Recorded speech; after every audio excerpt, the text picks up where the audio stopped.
Hello students, welcome to e-learning platform by Automobile Engineering Department once again.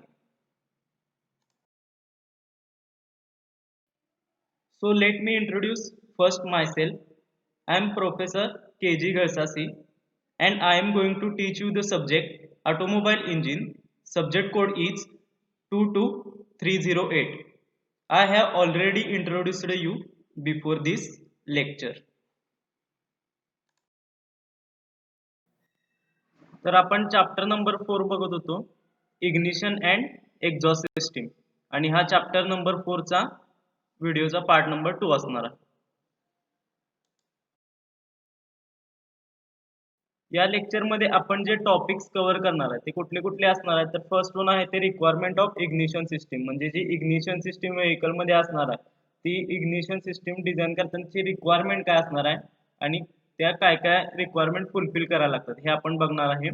Next one आहे ignition सिस्टीमचे type. त्याच्यामध्ये दोन types असतात, battery ignition system आणि magneto ignition system.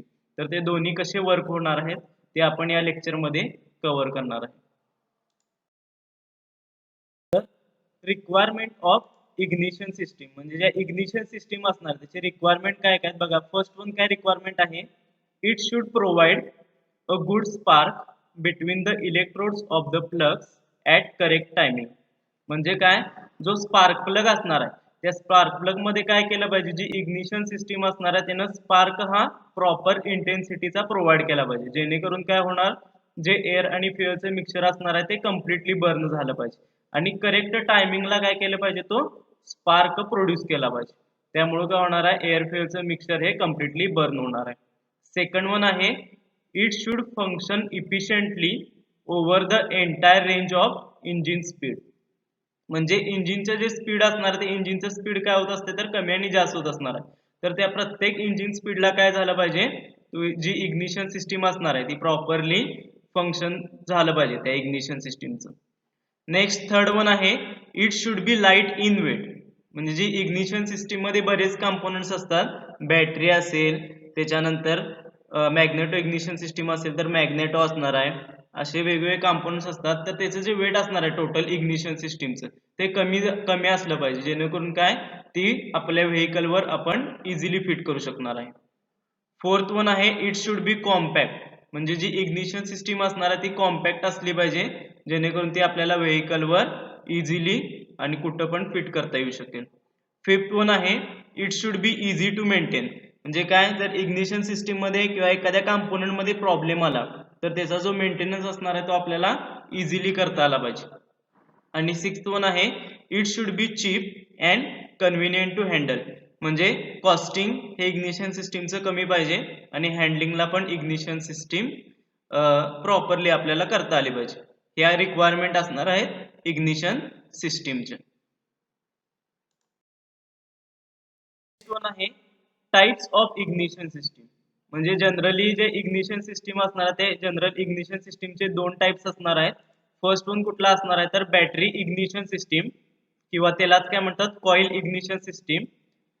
Battery ignition system used in four wheeler and button start two wheeler. म्हणजे जे four wheeler असणार त्याच्यामध्ये आणि बटन स्टार्ट टू व्हीलर म्हणजे जे आपल्या स्टार्टरच्या ज्या टू व्हीलर असतात त्याच्यामध्ये बॅटरी इग्निशन सिस्टीम यूज केली जाते. आणि सेकंड वन आहे magneto ignition system used in two wheeler kick start engine. म्हणजे ज्या किक स्टार्ट व्हेकल असणार आहेत, स्कूटर वगैरे असणार आहेत, ह्याच्यामध्ये काय यूज केली जाते तर मॅग्नेटो इग्निशन सिस्टीम यूज केली जाते.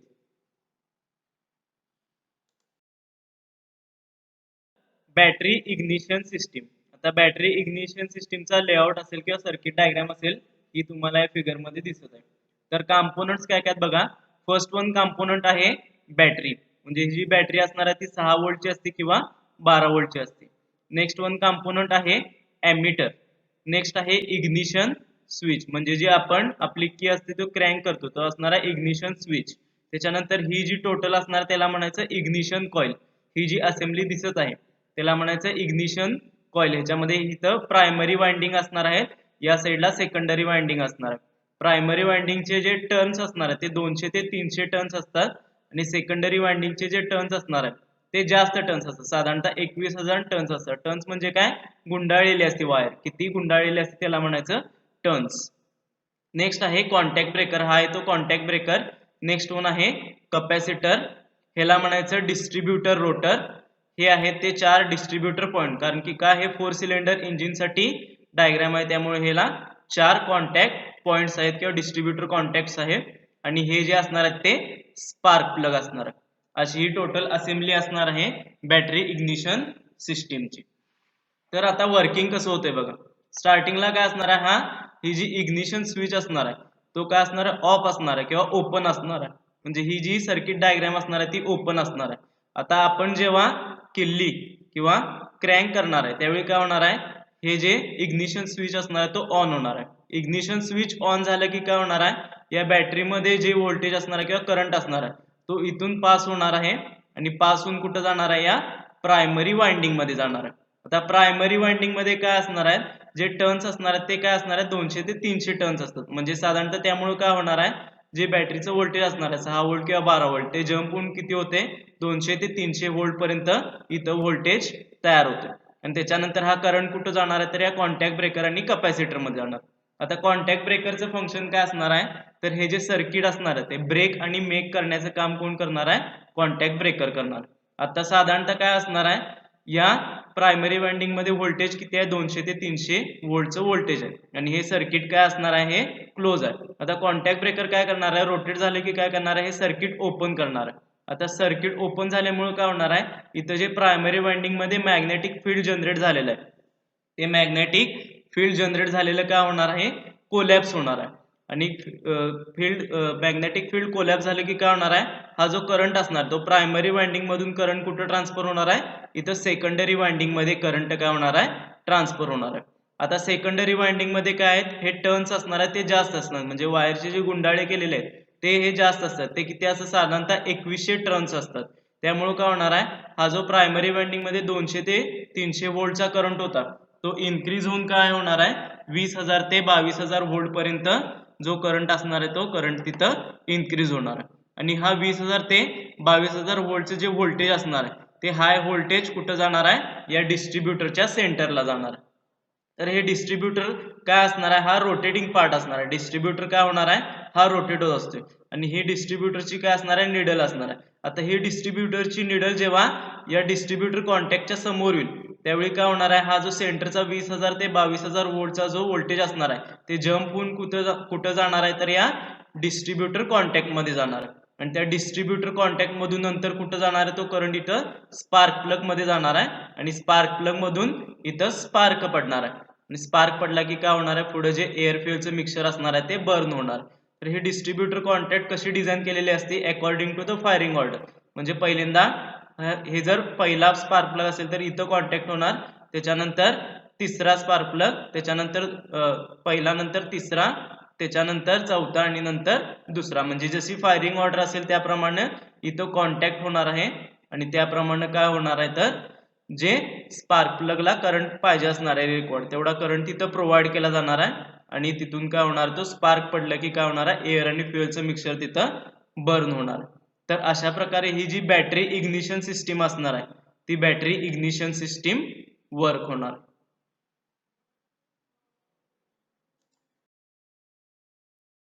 नेक्स्ट वन आहे मॅग्नेटो इग्निशन सिस्टीम. तर मॅग्नेटो इग्निशन सिस्टीमचे कंपोनंट्स काय काय बघा. तर हा फर्स्ट वन आहे तो रोटेटिंग मॅग्नेट आहे किंवा रोटेटिंग मॅग्नेटची असेंब्ली आहे. ही मॅग्नेटची असेंब्ली असणार आहे ती काय होत असते, रोटेट होत असते. आणि हा जो असणार आहे हा फिक्स्ड आर्मेचर आहे. आणि या फिक्स्ड आर्मेचरच्या डाऊनवर्ड साईडला काय असणार आहे, इथं प्रायमरी वाइंडिंग असणार आहे, इथं अपवर्ड साईडला काय सेकंडरी वाइंडिंग आहे. प्रायमरी वाइंडिंगचे टर्न्स कमी असणार आहेत, 200 ते 300 टर्न्स असणार आहेत. सेकंडरी वाइंडिंगचे टर्न्स किती असणार आहेत, 2100 टर्न्स असणार. त्यामुळे काय होणार आहे, हा करंट जो आपल्याला इन्क्रीज करायचा आहे व्होल्टेज त्याचं ते व्होल्टेज यामुळे इन्क्रीज होणार आहे. त्याच्यानंतर हे काय असणार आहे, कॉन्टॅक्ट ब्रेकरची असेंब्ली आहे. हा असणार आहे कंडेन्सर.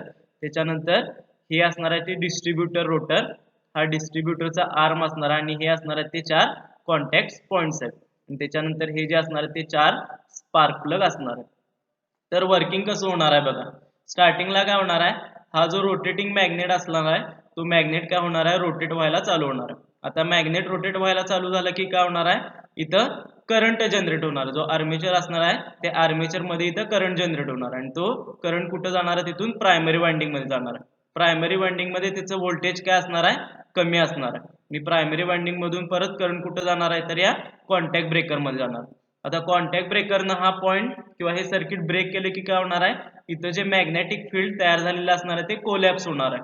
मॅग्नेटिक फील्ड कोलॅप्स झालं की काय होणार आहे, करंट प्रायमरी वाइंडिंग मधून सेकंडरी वाइंडिंग मध्ये जम्प होणार आहे. आता सेकंडरी वाइंडिंग मध्ये काय असणार आहे, तर वायरचे जे टर्न्स असणार किंवा गुंडाळलेली वायर असणार आहे ती मॅक्झिमम असणार, साधारणतः 2100 टर्न्स असतात. त्यामुळे काय होणार आहे, हा करंट किंवा त्याचं व्होल्टेज इन्क्रीज होऊन किती होणार आहे, साधारणतः 20,000 ते 22,000 व्होल्टेज पर्यंत याचं व्होल्टेज इन्क्रीज होणार आहे करंट. त्यामुळे काय होणार आहे, एवढा हाय व्होल्टेजचा करंट इथून कुठे जाणार आहे, सेकंडरी वाइंडिंग मधून या डिस्ट्रीब्युटर रोटरच्या सेंटरला जाणार. आणि डिस्ट्रीब्युटर रोटरच्या सेंटरला गेल्यानंतर काय होणार आहे, ही जी रोटरचा आर्म असणार आहे तो रोटरचा आर्म या कॉन्टॅक्ट पॉइंटच्या कॉन्टॅक्ट मध्ये आला की काय होणार आहे, तो हाय व्होल्टेजचा करंट काय होणार आहे, या आर्म मधून जम्प होऊन कुठे जाणार, त्या कॉन्टॅक्ट पॉइंट मध्ये जाणार. आणि त्या कॉन्टॅक्ट पॉइंट मधून मग करंट कुठे जाणार आहे, त्या रिस्पेक्टिव्ह स्पार्क प्लग जाणार आहे. आणि त्या स्पार्क प्लग मधून स्पार्क पडला की काय होणार आहे, एअर आणि फ्युएलचं मिक्सचर तिथं बर्न होणार. तर ही डिस्ट्रीब्युटर रोटर कशी डिझाईन केलेली असणार आहे, according to the firing order. म्हणजे पहिल्यांदा पहिल्या सिलेंडर मध्ये स्पार्क पडणार आहे, त्याच्यानंतर हे रोटेट होऊन तिसऱ्या सिलेंडर मध्ये स्पार्क पडणार आहे, नंतर चौथ्या सिलेंडर मध्ये स्पार्क पडणार आहे आणि नंतर काय होणार आहे, दुसऱ्या सिलेंडर मध्ये स्पार्क पडणार आहे. म्हणजे according to the firing order तिथं स्पार्क पडणार आहे. आणि त्याप्रमाणे काय होणार आहे, ते रिस्पेक्टिव्ह जे सिलेंडर मध्ये एअर फ्युएलचं मिक्सचर असणार आहे ते एअर फ्युएलचं मिक्सचर तिथं बर्न होणार. तर अशा प्रकारे ही जी मॅग्नेटो इग्निशन सिस्टीम असणार आहे ती मॅग्नेटो इग्निशन सिस्टीम वर्क होणार आहे. बॅटरी इग्निशन सिस्टीम आणि मॅग्नेटो इग्निशन सिस्टीम मध्ये सगळे कंपोनंट सेम असणार आहेत. फक्त बॅटरी इग्निशन सिस्टीम मध्ये काय यूज केली जाणार आहे, बॅटरी यूज केली जाणार आहे आणि मॅग्नेटो इग्निशन सिस्टीम मध्ये हा रोटेटिंग मॅग्नेट असेंबली यूज केली जाणार आहे. हा दोन्ही मधला काय असणार आहे, डिफरन्स आहे. नेक्स्ट वन पॉइंट आहे comparison between battery and magneto ignition system. म्हणजे बॅटरी इग्निशन सिस्टीम आणि मॅग्नेटो इग्निशन सिस्टीम या दोन्हीमध्ये काय डिफरन्स आहे ते आपण बघणार.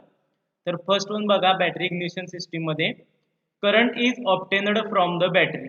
बरोबर आहे, म्हणजे बॅटरी पासून काय केलं जातं, बॅटरी इग्निशन सिस्टीम मध्ये करंट प्रोड्यूस केला जाणार आहे. मॅग्नेटो इग्निशन सिस्टीम मध्ये काय, current is generated by the magneto. म्हणजे मॅग्नेटो रोटेट झालं की काय होणार, तिथं करंट जनरेट होणार. सेकंड पॉइंट काय, sparking is good even at low speed. म्हणजे बॅटरी इग्निशन सिस्टीम मध्ये काय असणार आहे, स्टार्टिंग जेव्हा इंजिन स्टार्ट करतो तेव्हा इंजिनचं स्पीड काय असणार आहे, कमी असते. पण जो करंट असणार आहे तो करंट कोण प्रोड्यूस करते, बॅटरी प्रोड्यूस करते. त्यामुळे काय असणार आहे, स्पार्किंग गुड असणार आहे. म्हणजे बॅटरी जेव्हा इंजिनचं स्पीड कमी असेल किंवा जास्त असेल सगळ्या वेळी काय असणार आहे, स्पार्कची इंटेन्सिटी ही प्रॉपर असणार आहे. त्याच्या उलट काय असणार आहे, तर मॅग्नेटो इग्निशन सिस्टीम मध्ये काय, poor sparking at low speed. म्हणजे लो स्पीड मध्ये काय असणार आहे, जो मॅग्नेट असणार आहे तो कमी स्पीडनं रोटेट होणार. जेव्हा इंजिनचं स्पीड कमी असेल त्यावेळी मॅग्नेट पण काय होणार आहे, कमी स्पीडनं रोटेट होणार आहे. आणि मॅग्नेटो कमी स्पीडनं रोटेट झालं की काय होणार आहे, ऑटोमॅटिकली जो करंट प्रोड्यूस होणार आहे तो करंट हा कमी इंटेन्सिटीचा प्रोड्यूस होणार आहे आणि त्यामुळे स्पार्कची इंटेन्सिटी पण काय असणार आहे, पुअर असणार आहे. थर्ड वन पॉइंट काय बघा, starting of engine is easier. म्हणजे जे इंजिनचं स्टार्टिंग असणार आहे ते इझिली इंजिन स्टार्ट करता येणार आहे in case of battery ignition system. Difficult to starting म्हणजे काय, स्टार्टिंगला इंजिनचं स्पीड कमी असणार आहे त्यामुळे मॅग्नेटो पण काय असणार आहे, कमी स्पीडनं रोटेट होत असणार. त्यामुळं स्टार्टिंग डिफिकल्टीज येणार आहेत in case of magneto ignition system. Fourth one काय, if the battery is discharge the engine cannot be started. म्हणजे जर बॅटरी डिस्चार्ज झाली तर बरोबर आहे, इंजिन आपल्याला स्टार्ट करताच येणार नाही, कारण की का टोटल इग्निशन सिस्टीम फेल होणार आहे, इंजिन स्टार्ट होणार नाही. मॅग्नेटो इग्निशन सिस्टीम मध्ये काय, no such difficulty as battery is not needed. म्हणजे मॅग्नेटो इग्निशन सिस्टीम मध्ये मॅग्नेट यूज केला जातो, मॅग्नेटो रोटेटिंग. तो रोटेट झाला की करंट जनरेट होणार आहे, इंजिन स्टार्ट होणार आहे. बॅटरी इग्निशन सिस्टीम मध्ये ऑक्युपायज मोर स्पेस. बॅटरी इग्निशन सिस्टीमला जास्त जागा लागते, मॅग्नेटो इग्निशन सिस्टीमला कमी जागा लागणार आहे. नेक्स्ट, बॅटरी इग्निशन सिस्टीम मध्ये कॉम्प्लिकेटेड वायरिंग, जे वायरिंग असणार आहे ते कॉम्प्लिकेटेड असणार आहे. मॅग्नेटो इग्निशन सिस्टीम मध्ये काय, वायरिंग जे असणार आहे ते सिंपल असणार आहे. नेक्स्ट बॅटरी इग्निशन सिस्टीम मध्ये लेस कॉस्टली, म्हणजे बॅटरी इग्निशन सिस्टीमची कॉस्ट ही कमी असणार आहे as compare to the magneto ignition system. Next आहे spark intensity falls as the engine speed rises, म्हणजे इंजिनचं स्पीड जसं वाढत जाणार आहे तसंच काय होणार आहे, स्पार्कची इंटेन्सिटी कमी होणार आहे. एक लेवल पर्यंत स्पार्क पडणार आहे, त्याच्यानंतर स्पार्कची इंटेन्सिटी आहे तेवढीच राहणार आहे. पण मॅग्नेटो इग्निशन सिस्टीम मध्ये काय, spark intensity improve as the engine speed rises, म्हणजे जसं इंजिनचं स्पीड वाढणार आहे तसं मॅग्नेटो रोटेट होण्याचं स्पीड वाढणार आहे. आणि मॅग्नेटो रोटेट होण्याचं स्पीड वाढलं की काय होणार आहे, ऑटोमॅटिकली स्पार्कची इंटेन्सिटी वाढणार आहे. बॅटरी इग्निशन सिस्टीम मध्ये used in cars, buses and trucks, म्हणजे ही जी सिस्टीम असणार आहे बॅटरी इग्निशन सिस्टीम ती कार्स, बस, ट्रक्स ह्याच्यामध्ये यूज केली जाते. आणि मॅग्नेटो इग्निशन सिस्टीम मध्ये काय, used in motorcycle, scooters and racing cars, जिथं आपल्याला किक स्टार्ट असणार आहेत स्कूटर्स वगैरे, त्या ठिकाणी आपण मॅग्नेटो इग्निशन सिस्टीम यूज करतो. तर हा दोन्ही मधला डिफरन्स असणार आहे बॅटरी इग्निशन सिस्टीम आणि मॅग्नेटो इग्निशन सिस्टीम.